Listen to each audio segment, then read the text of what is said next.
সুপ্রভাত, শুভ সকাল বন্ধুরা। আমি মিলি। আমার ফ্যামিলি ব্লগে আপনাদের সকলকে জানাই অনেক স্বাগত। সকাল এখন বাজে 7:05। এখন থেকে আমি আমার ভিডিওটা শুরু করছি। আর কয়েক মিনিট পরে ছেলেরা বেরিয়ে যাবে, তাই ওদেরকে একটু রেডি করে দিচ্ছি। আর এই দেখুন, রায়ানকে তো জামা কাপড় এখনও পরিয়ে দিতেই হয়। ভীষণ অস্থির করে। একটা জামা কাপড় পরাতে গিয়ে না আমি হিমশিম খেয়ে যাই। আসলে ও এত দুষ্টু আর এত অস্থির যে একটা জায়গায় স্থির হয়ে দাঁড়াতেও পারে না। প্রত্যেকদিন রাত্রিবেলা কিন্তু আমি বইটা গুছিয়ে রাখি, কিন্তু গতকাল রাত্রে আর স্কুলের বইগুলো ওর গোছানো হয়নি। তাই ভাবলাম এখনই একটু ঠিকঠাক করে দিই। আর বই গোছানো মানে রুটিন দেখে দেখে বই মিলিয়ে নেওয়া। আর এখন তো মুখস্থই হয়ে গেছে কোন দিন কোন বই লাগে। এবার টিফিনটা দিয়ে ব্যাগটা পুরো রেডি করে দিলাম। ওরা চলে যাবে। ওই বেজে গেছে প্রায় 7:30 মতো। ওরা তো এবার বেরিয়ে যাচ্ছে। ওর পাপার সঙ্গেই গেল। আর রায়ান ওর পাপা যাচ্ছে দেখতে পাচ্ছেন, কিন্তু রিজু সেই রাস্তায় দাঁড়িয়ে আছে। আসলে বৃষ্টি হওয়াতে রাস্তাটা না এত কাদা কাদা হয়ে গেছে যে এখান থেকে যাওয়াটা খুব মুশকিল হয়ে যাচ্ছে। আজ আবার রিজুর পিটি আছে, তাই ও পিটি ড্রেস পরেই স্কুলে যাচ্ছে। যাই হোক, ওরা চলে যাক, তারপরে তো সংসারের কাজ বাজ আছে। চলে এলাম ঘরে এসে কিছুটা বাসি কাজ করে নিয়ে এবার একটু বসবো। মানে 1 কাপ চা আর 2টো এরকম লম্বা লম্বা টোস্ট বিস্কুট নিয়েই এখন সকালের চাটা খেয়ে নেব। তারপরে সংসারের বাদবাকি কাজে হাত দেব। আর আপনারা এরকম বেকারি বিস্কুট বা এরকম টোস্ট জাতীয় জিনিস খেতে কে কে পছন্দ করেন অবশ্যই আমাকে জানাবেন। আমার তো খেতে ভীষণই ভালো লাগে, দারুণ লাগছিল খেতে জানেন। গত 2-3 দিন একটু রোদ ছিল জানেন তো, আর এখন না আর রোদের দেখা নেই। একটু একটু আবার বৃষ্টি হচ্ছে। ছেলেরা যখন গেল তখন বৃষ্টি হচ্ছিল না। চলুন চলে এলাম রান্নাঘরে। এবার তো রান্না বান্না করতে হবে। তার আগে দেখি কি মাছ নিয়ে এসেছে। এই দেখুন, চিংড়ি মাছ। চিংড়ি মাছগুলো দেখে আর কিছু মনে হলো না, মনে হলো যে মালাইকারি করি। তাই চিংড়ি মাছের মালাইকারি করব। আর তার সঙ্গে আর কি করি দেখি। চলুন রান্না বান্নাটা শুরু করে দিই। সবার আগে তো চিংড়ি মাছগুলোকে ধুয়ে কুটে পরিষ্কার করতে অনেকটাই সময় লেগে গেছে। আর এই দেখুন, চিংড়ি মাছগুলো ধুয়ে একটা করে কাঠি দিয়ে দিয়েছি, যাতে চিংড়ি মাছগুলো এরকম লম্বা লম্বাই থাকে, দেখতেও ভালো লাগবে।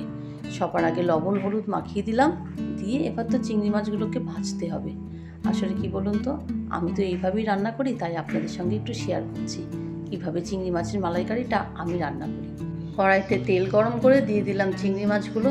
আর চিংড়ি মাছগুলো না বেশি কড়া করে ভাজবো না। কেন বলুন তো, বেশি ভাজলে চিংড়ি মাছগুলো না অনেক শক্ত হয়ে যাবে। তাই হালকা করে একটু ভেজে নিয়ে তুলে ফেলবো। চিংড়ি মাছগুলো তো ভাজা হয়ে গেছে। এবার ওই তেলের মধ্যে দিয়ে দিলাম গোটা গরম মশলা। ফোড়নটা দেওয়ার পরে পেঁয়াজ আদা আর রসুন একসঙ্গে পেস্ট করে নিয়েছিলাম, সেটাও দিয়ে দিলাম। এবার এগুলো ভালো করে নাড়াচাড়া করে সুন্দর করে কষিয়ে নেব, যাতে পেঁয়াজ আদা রসুনের গন্ধটা পুরোপুরি চলে যায়। আর এদিকে রান্না করছি, আর বাইরে চলে এলো মুষলধারে বৃষ্টি। এই দেখুন, ঝমঝম করে বৃষ্টি পড়ছে।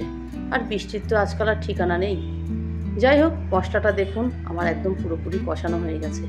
এবার এর মধ্যে দিয়ে দেব লবণ, পরিমাণ মতন হলুদ, ধনে গুঁড়ো, জিরে গুঁড়ো, মানে রোজকার যে মশলা ব্যবহার করি সেই মশলাগুলোই এর মধ্যে অ্যাড করব। করে এবার এই মশলাটা দিয়েও কিন্তু কিছুক্ষণ আমি নাড়াচাড়া করব, মানে মশলাটা কষিয়ে নেব। এই দেখুন, মশলাটা আমার পুরোপুরি কষানো হয়ে গেছে। এবার এর মধ্যে আগের থেকে নারকেলের দুধ বের করে রেখেছিলাম, নারকেলের দুধটা দিয়েও এবার এটাকে ভালো করে নেড়ে ফুটতে দেবো। এবার এর মধ্যে দিয়ে দেবো চিংড়ি মাছগুলো। এই দেখুন, চিংড়ি মাছটা যে দিলাম তার ভিডিও করতেই ভুলে গেছিলাম। যাই হোক, চিংড়ি মাছটা দিয়ে নাড়াচাড়া করে রেডি হয়ে গেল আমার চিংড়ি মাছের মালাইকারি। চিংড়ি মাছের মালাইকারির লুকটা তো এরকম হয়েছে, খেতেও কিন্তু না দারুণ হয়েছিল। তারপর তো ছেলেরা বাড়িতে এলো, ওদের খাওয়া দাওয়া করাতে কিছুটা সময় ছিল, আর ভিডিও করলাম না। এখন হচ্ছে 4:45 বাজে। রায়ান ওর দাদুর সঙ্গে পড়তে গেছিলো, পড়ে চলে এসছে। এখন বাজে 7:30 মতো। এই দেখুন, বইয়ের বোঝা আর বইতে পারছে না। আর সত্যি এখন বাচ্চাদের বইয়ের পরিমাণটা অনেকটাই বেশি। আমাদের সময় হয়তো ছিল, কিন্তু কিছু মনে হতো না। এখন বাচ্চাদের দেখে তো মনে হয় বইটা বোঝাটা অনেকটাই বেড়ে গেছে। এই যে আবার কি কিনে নিয়ে এলো, চিপস মনে হয়। হাত ধুতে ভুলে গেছিলো, আবার হাত ধুয়ে এসে খাচ্ছে। আমি বললাম কি নিয়ে এলি দেখাতো। এই দেখুন, এটার মধ্যে কি আছে জানেন? এই যে 1-2 লেখা চিপসই হবে। যাই হোক, ও আমাকে বললো হাতটা পাথো, আমি সব কিছু সাজিয়ে দিই, আপনাদেরও একটু দেখিয়ে দিলাম। এই দেখুন, দেখতে পাচ্ছেন 1 2 3 লেখা, এই ধরনের একটা চিপস বলতে পারেন। যাই হোক, ও তো এখন এটা একটু খাবে, একটু ঘোরাফেরা করবে, আর রিজু তো ওইদিকে পড়তে বসে গেছে। তারপর রাত্রে আবার তো আমার ডিনার বানাতে হবে, ও একটু বসে নিক, তারপর ওকে আর একটু পড়িয়েও নেব। এখন বাজে ওই 9:45 মতো, ডিনার বানাতে চলে এলাম। দেখতেই পাচ্ছেন ডিম ভুজিয়া করছি আর তার সঙ্গে রুটি। এই ছিল আজকের ডিনার। আজ তাহলে আসি, আবার আসবো নতুন একটা ভিডিও নিয়ে। সবাই খুব ভালো থাকবেন, সুস্থ থাকবেন, সাবধানে থাকবেন, আর ভিডিওটা ভালো লাগলে একটা লাইক করে দেবেন।